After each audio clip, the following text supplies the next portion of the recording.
అందరికీ నమస్కారం. తెలుగు భక్తి సాంగ్స్ బై ప్రజ్ఞ యూట్యూబ్ ఛానల్కు స్వాగతం. ఈరోజు ఈ వీడియోలో మనం భగవద్గీత 7వ అధ్యాయంలో అన్ని శ్లోకాలు వివరణతో సహా నేర్చుకుందాం. ఓం శ్రీకృష్ణ పరబ్రహ్మణే నమః. ఓం శ్రీ సద్గురు పరబ్రహ్మణే నమః. శ్రీమద్భగవద్గీత అత సప్తమోऽధ్యాయః జ్ఞాన విజ్ఞాన యోగః. మొదటి శ్లోకం.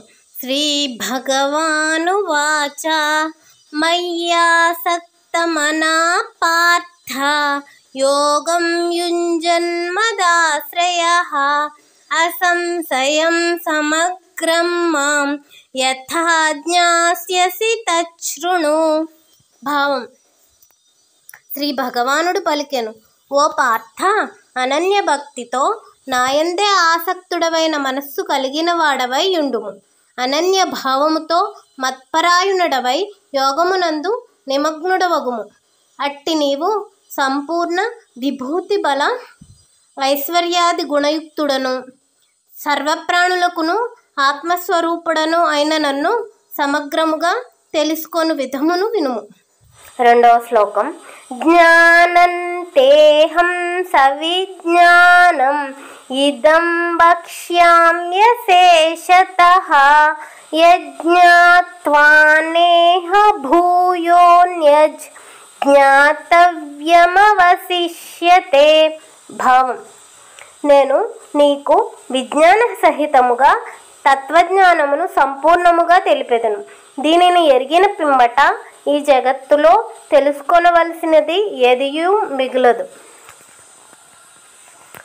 మూడవ శ్లోకం.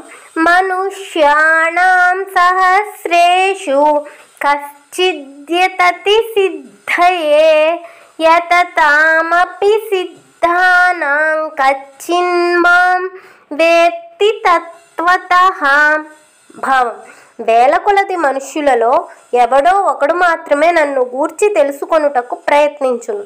అట్లు ప్రయత్నించిన వారిలో కూడా ఒకానొకడు మాత్రమే మత్పరాయణుడై నా తత్వమును అనగా నా యథార్థ స్వరూపమును ఎరుంగును. నాలుగవ శ్లోకం. భూమిరాపో నలో వాయు ఖమ్మనో బుద్ధిరేవ చ అహంకార ఇతీయం మే భిన్నా ప్రకృతిరష్టధా. భావం. ఓ మహాబాహు, భూమి, నీరు, అగ్ని, వాయువు, ఆకాశము, మనస్సు, బుద్ధి, అహంకారము అని నా ప్రకృతి 8 విధములుగా కలదు. ఐదవ శ్లోకం. అపరేయమితస్త్వన్యాం ప్రకృతిం విద్ధి మే పరాం జీవభూతాం మహాబాహో యయేదంధార్యతే జగత్. భావం. 8 భేదములు గల ఈ ప్రకృతిని అపరా లేక జడ ప్రకృతి అని అందురు. ఇది కాక ఈ సంపూర్ణ జగత్తును ధరించునట్టి మరి ఒక ప్రకృతి కలదు. అదియే నా జీవరూప పరాప్రకృతి లేక చేతన ప్రకృతి అని తెలుసుకొను. ఆరవ శ్లోకం. ఏతద్యోనీని భూతాని సర్వాణీత్యుపధారయ అహం కృత్స్నస్య జగతః ప్రభవ ప్రళయస్తథా. భావం. ఓ అర్జున, సమస్త ప్రాణులను ఈ 2 విధములైన ప్రకృతుల నుండియే ఉత్పన్నములగుచున్నవి. ఈ జగత్తు యొక్క ప్రభావము ప్రళయము నా వలనే జరుగుచున్నవి అనగా ఈ సంపూర్ణ జగత్తునకు నేనే మూల కారణం. 7వ శ్లోకం. మత్త పరతన్నాన్యత్ కించిదపి ధనంజయ మయి సర్వమిదం ప్రోతం సూత్రే మణిగణా ఇవ. భావం. ఓ ధనంజయ, నాకంటేనూ పరమ కారణమైనది ఏదియునూ లేదు. ఈ జగత్తునందలి వస్తువులన్నీయును సూత్రమున సూత్రమణుల వలె నాయందే కూర్చబడి ఉన్నవి. 8వ శ్లోకం.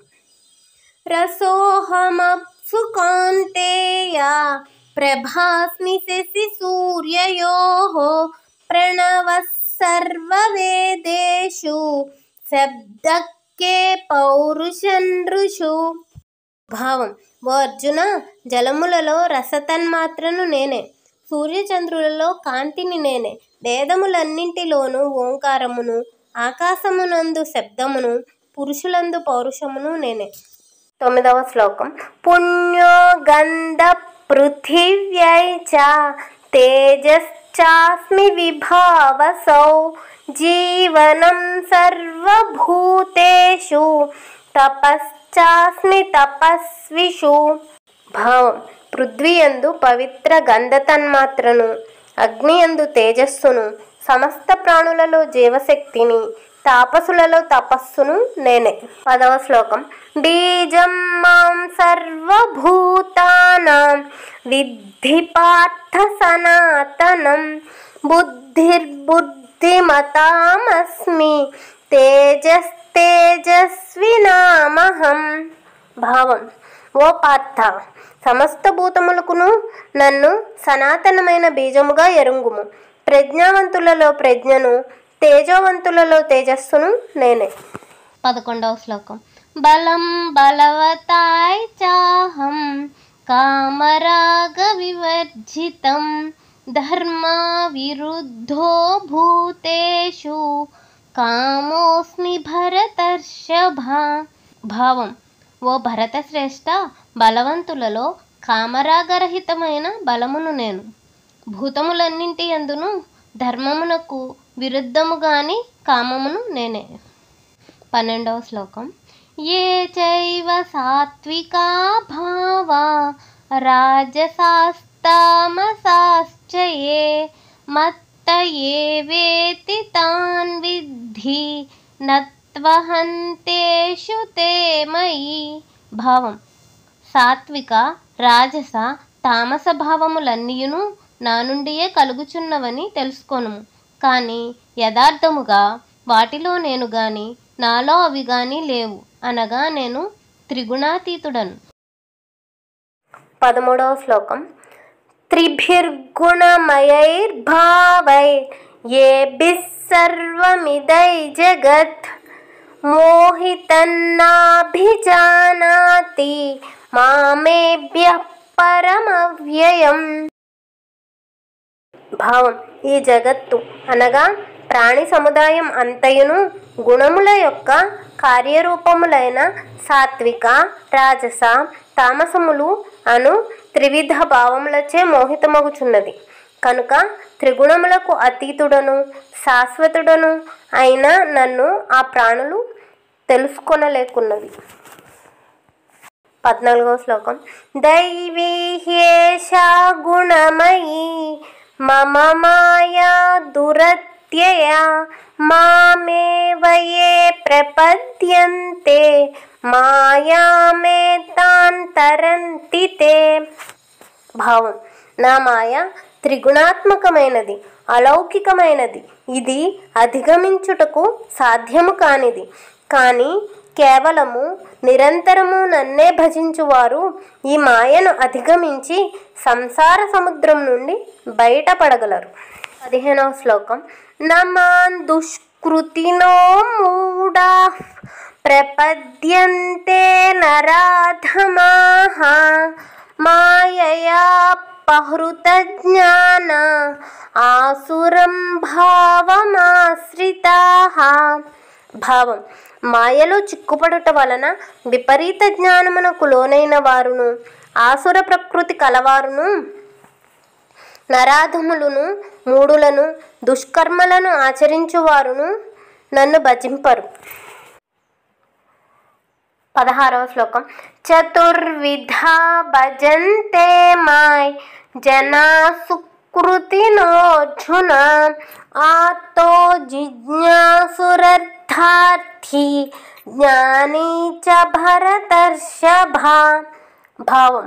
ఓ భరత శ్రేష్ఠ, అర్జున, శుభకర్మలను ఆచరించుచు సుఖ సంపదలను కోరుకొనువారు, శారీరక మానసిక సంతాపములకు గురి అయిన ఆర్తులు ఐహిక విషయములపై ఆసక్తిని వీడి పరమాత్మ తత్వజ్ఞానమును పొందుటకు ఇచ్చగలవారు పరమాత్మ ప్రాప్తి నందిన జ్ఞానులు అను చతుర్విధ భక్తులు నన్ను భజింతురు. 17వ శ్లోకం. తేషాయ జ్ఞాని నిత్యయుక్త ఏక భక్తిర్విశిష్యతే ప్రియో హి జ్ఞానినోత్యర్థం అహం సచ మమ ప్రియః. భావం: ఈ చతుర్విధ భక్తులలో నిరంతరము నాయందే ఏకీభావ స్థితుడై అనన్య భక్తియుతుడైన జ్ఞాని అత్యుత్తముడు. ఏలనన వాస్తవముగా నన్ను తెలుసుకొనిన జ్ఞానికి నేను మిక్కిలి ఇష్టుడను, అతడును నాకు మిక్కిలి ఇష్టుడు. 18వ శ్లోకం. ఉదారా సర్వ ఏవైతే జ్ఞానిత్వాత్మైవ మే మతం ఆస్థితః సహి యుక్తాత్మా మామేవానుత్తమాం గతిం. భావం: ఈ చతుర్విధ భక్తులందరూ ఊదారులే, కానీ జ్ఞాని అయిన వాడు నా స్వరూపమే, ఇది నా అభిప్రాయం. ఏలనన అట్టి భక్తుడు తన మనస్సును బుద్ధిని నాయందే స్థిరముగా నుంచి నన్నే పరమప్రాప్యునిగా భావించును. ఈ విధముగా అతడు నాయందే స్థితుడు. 19వ శ్లోకం. బహూనాయ్ జన్మనామంతే జ్ఞానవాన్ మాం ప్రపద్యతే వాసుదేవః సర్వమితి సమహాత్మా సుదుర్లభః. భావం: అనేక జన్మల పిదప జ్ఞాని అయిన వాడు సర్వము వాసుదేవమయమే అని భావించి నన్ను శరణు పొందును.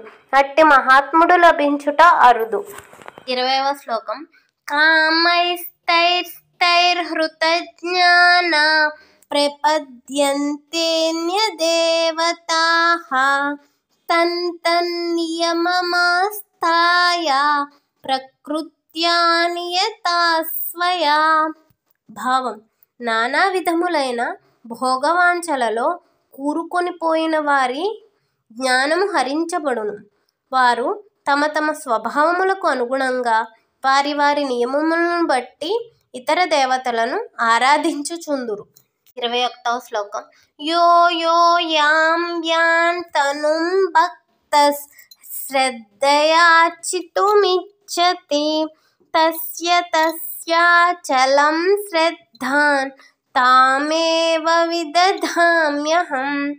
భావం: సకామ భక్తుడు ఏ ఏ దేవతా స్వరూపములను భక్తి శ్రద్ధలతో పూజింప నిశ్చయించుకొనునో ఆ భక్తునకు ఆయా దేవతల యందే భక్తి శ్రద్ధలను స్థిరముగా కుదురుకొనున్నట్లు చేయుదును.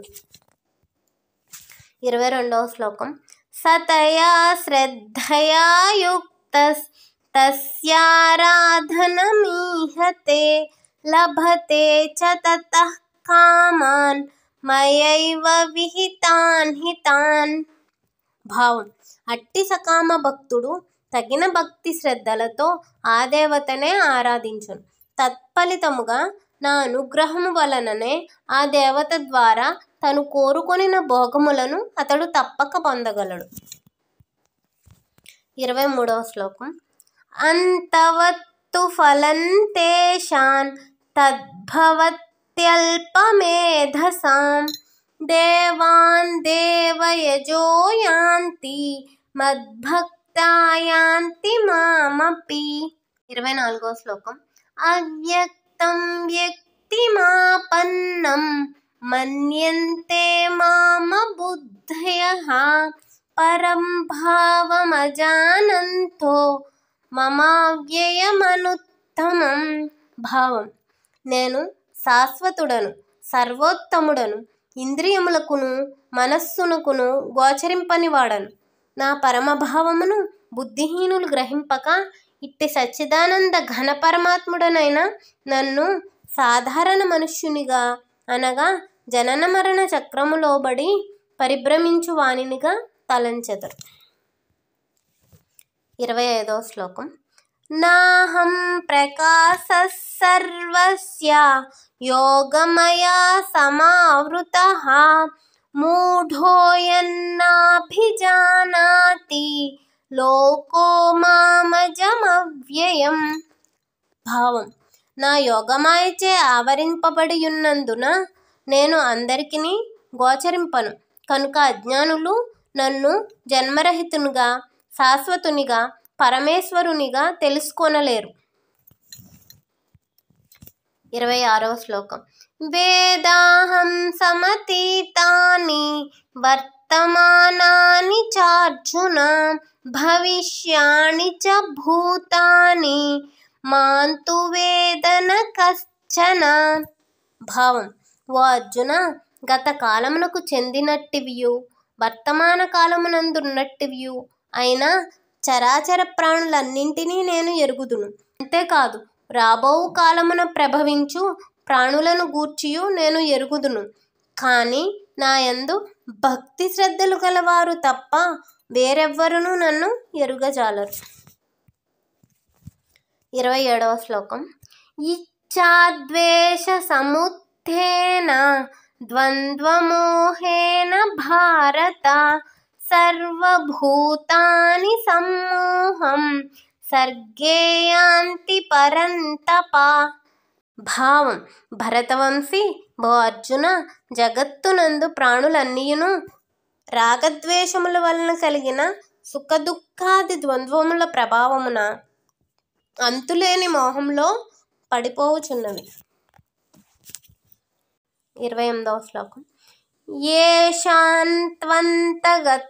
పాపై జనానాం పుణ్యకర్మణాం తే ద్వంద్వమోహ నిర్ముక్తా భజంతే మాన్ దృఢవ్రతాః. భావం. కానీ నిష్కామ భావముతో పుణ్యకర్మలను ఆచరించు పురుషుల పాపములు రూపుమాసిపోవును. అట్టివారు రాగద్వేష జనితములైన సుఖదుఖాది రూపమోహముల నుండి విముక్తులయ్యెదరు. దృఢనిశ్చయం కలిగిన అట్టి భక్తులే అన్ని విధములా నన్ను భజింతు. 29వ శ్లోకం. జరామరణ మోక్షాయ మామాశ్రిత్య యతంతి యే తే బ్రహ్మ తద్విదుఃకృత్స్నం అధ్యాత్మం కర్మ చాఖిలం. భావం. నన్ను శరణు పొంది జరామరణ విముక్తికై ప్రయత్నించు పురుషులు ఆ పరబ్రహ్మను, సమస్త అధ్యాత్మమును, సంపూర్ణ కర్మను తెలుసుకొందురు. 30వ శ్లోకం. సాధిభూతాదిదైవం మాం సాధియజ్ఞైశ్చ యే విదుః ప్రయాణ కాలేపి చ మాన్ తే విదుర్యుక్త చేతసః. భావం.